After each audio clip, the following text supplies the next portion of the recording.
अस्सलाम वालेकुम। मेरा नाम हुसैन इकबाल है और आप मेरा यूट्यूब चैनल देख रहे हैं। अगर अभी तक आपने चैनल को सब्सक्राइब नहीं किया तो चैनल को सब्सक्राइब करें और कमेंट सेक्शन में हमें अपनी कीमती राय से आगाह करते रहें। इस वीडियो में हम बात करेंगे कि साइफर केस में इमरान खान की जमानत जो है उसका मामला लटक क्यों रहा है। सुप्रीम कोर्ट में डायरी नंबर लगने के बावजूद उस केस पे समाअत क्यों नहीं अभी तक शुरू हुई, इसके हवाले से बात करेंगे। लेकिन यहाँ पे बात करेंगे ख्वाजा साद रफीक साहब के हवाले से। ख्वाजा साद रफीक साहब ने एक बड़ा दिलचस्प बयान दिया है। उनका कहना है कि हम उन लोगों के शुक्रगुजार हैं जिनको इस बात का यकीन है कि नवाज शरीफ साहब चौथी बार इस मुल्क के वजीर आजम बनेंगे। जनाब, बज़ाहिर तो एक ये मजाक लग रहा है, क्योंकि ख्वाजा साद रफीक साहब और पूरी मुस्लिम लीग नून जो है वो दरबदर ठोकरें खा रही है। इस उनके इस बयान से इस चीज़ की समझ नहीं आ रही कि उनको शायद खुद इस चीज़ का यकीन नहीं है कि वजीर आजम बन जाएंगे।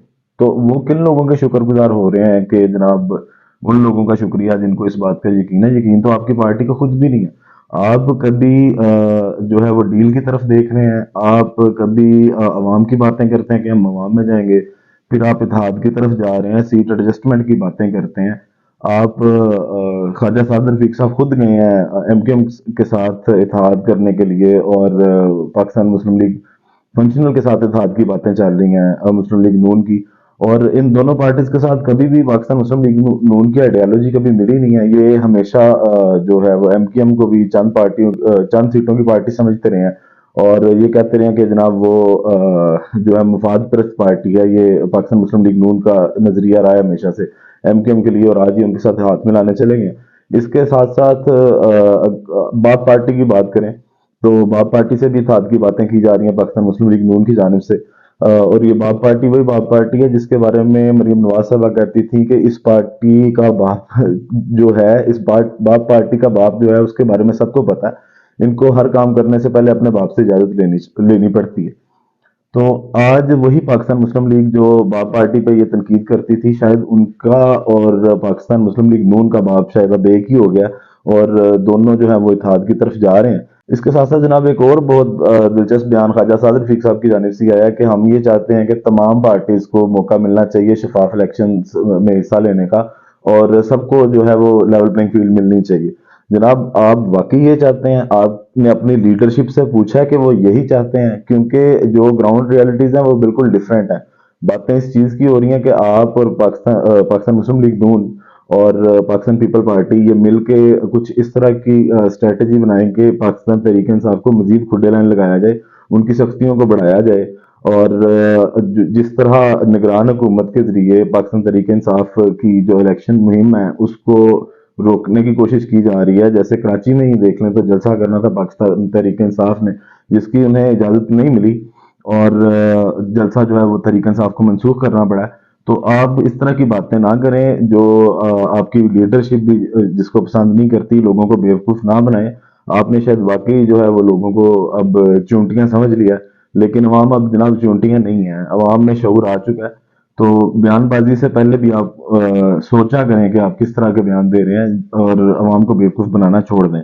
इसके साथ साथ जनाब राजा रियाज साहब, वो भी आजकल बड़ी फॉर्म में आए हुए हैं। वो भी ऐसी बातें करते हैं जो उनके कद के बराबर नहीं है। राजा रियाज साहब ने इमरान खान साहब के बारे में एक ये बयान दिया कि जनाब इमरान खान साहब जो हैं वो इसराइली एजेंट हैं, और अगर वो हुकूमत में होते तो पाकिस्तान को इसराइल को तस्लीम करना पड़ता। हो जनाब, शर्म कर लें थोड़ी सी। एक जो शुरू से मजहबी कार्ड और इस तरह की तनकीदें जो की जाती हैं कि मजहब का कभी इस्तेमाल कर लो, कभी अगले बंदे की जो है लॉयल्टी पे पाकिस्तान के साथ उस पर शक कर लो, या इस तरह की क्या सरैया फैला दो कि जनाब फलाना यहूदी लॉबी से है और फलाना फलां बंदा जो है वो इस्लाम के खिलाफ है, या कुफर के मामला आप अगले लोगों पे डाल देते हैं।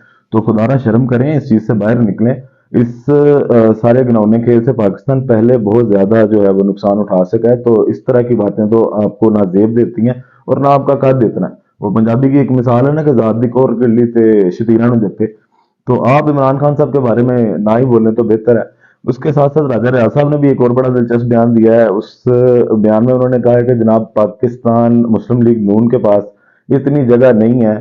हम अपने हमारे कैंडिडेट बहुत सारे हैं, हम किसी और पार्टी के साथ जो है वो सीट एडजस्टमेंट नहीं कर सकते। ये बयान उन्होंने दिया इस्तेकाम पाकिस्तान पार्टी के लिए, کہ ان کے ساتھ ہمارا جو سیٹ ایڈجسٹمنٹ کا ہے اس کا معاملہ نہیں چل سکتا، کیونکہ ہماری اپنی پارٹی میں بھی بہت سارے جو کینڈیڈیٹس ہیں ان کے لیے ہی ٹکٹس ہے، تو دوسروں کے ساتھ سیٹ ایڈجسٹمنٹ کیسے کی جا سکتی ہے۔ اب بات کرتے ہیں جناب عمران خان صاحب کی سیفر کیس میں ضمانت کے حوالے سے جو درخواست سپریم کورٹ میں دائر کی جا چکی ہے اور اس پہ ڈائری نمبر بھی لگ چکا ہے، لیکن ابھی تک اس کی سماعت جو ہے وہ شروع نہیں ہو سکی۔ سماعت میں ڈیلے کیوں ہے، کس وجہ سے سماعت نہیں ہوئی، اس بارے میں سعید بلوچ صاحب ہیں، سینئر جرنلسٹ ہیں، کریڈیبل جرنلسٹ ہیں، سپریم کورٹ کو کور کرتے ہیں۔ انہوں نے آج ایک ٹویٹ کیا۔ ٹویٹ میں وہ لکھتے ہیں، شروع پہ انہوں نے یہ لکھا کہ جو پریکٹس اینڈ پروسیجر بل کے بعد کمیٹی جو بنی اس نے ایس او پیز ڈیسائیڈ کیے ہیں کہ کون سے جو کیسز ہیں ان کو ارجنٹ بیسس پہ سنا جائے گا اور کن کیسز میں جو ہے وہ تھوڑا بہت ڈیلے کیا جا سکتا ہے۔ اوپر انہوں نے ٹویٹ میں یہ لکھا ہے، نیچے وہ لکھتے ہیں کہ عمران خان کی سائفر کیس میں درخواست عدالت عظمیٰ میں زیر التوا ہے۔ درخواست پر نمبر لگ چکا ہے، لیکن ذرائع سپریم کورٹ کے مطابق چیف جسٹس پاکستان کے دستے راست جسٹس سردار طارق مسعود صاحب کی صاحبزادی کی شادی کی تقریب تھی، جس کی وجہ سے وہ آئندہ ہفتے بینچز کا حصہ نہیں ہے اور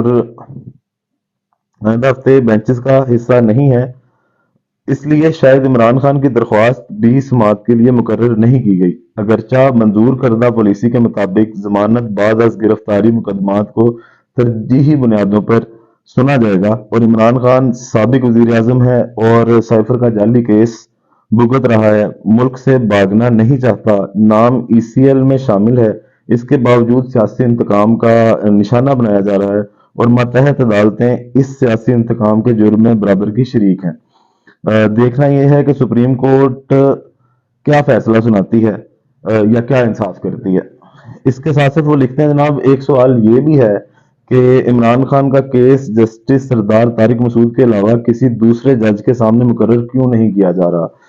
اس کی وجہ یہ بھی ہو سکتی ہے کہ کہیں کوئی دوسرا جج انصاف نہ کر دے۔ جسٹس سردار طارق مسعود اپنے گزشتہ کچھ مقدمات میں شریف خاندان کے حق میں اور پی ٹی آئی کے سیاسی رہنماؤں اور کارکنوں کے خلاف انسانی حقوق کی خلاف ورزیوں اور سیاسی انتقام کا نشانہ بنانے سے متعلق آبزرویشن دے چکے ہیں۔ اس لیے کسی حد تک اندازہ لگایا جا سکتا ہے کہ بینچ سے ضمانت ملے گی یا نہیں ملے گی۔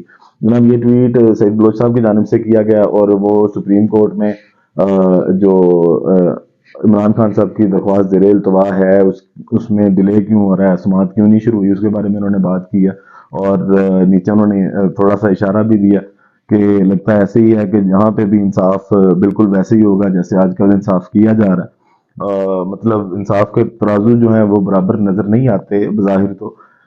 باقی اب اللہ بہتر جانتا ہے کہ اب اس معاملے میں فیصلہ کیا آتا ہے، کیونکہ جتنے قانونی ماہر ہیں، جو آئینی ماہر ہیں، ان کا یہی کہنا ہے کہ عمران خان صاحب کا جو یہ کیس ہے، سائفر والا کیس، یہ تو نہیں بنتا نا، ضمانت تو کوئی مسئلہ ہی نہیں ہے، کیس ہی نہیں بنتا، تو سپریم کورٹ اس پہ کیا فیصلہ دیتی ہے اس کا بھی اب اندازہ سماعت شروع ہونے کے بعد ہو جائے گا۔ باقی ویڈیو کا اختتام اسی دعا کے ساتھ کہ اللہ تعالیٰ پاکستان پر ہزاروں رحمتیں نازل کرے اور 25 کروڑ عوام کی مشکلات کو آسان کرے۔ پاکستان زندہ باد۔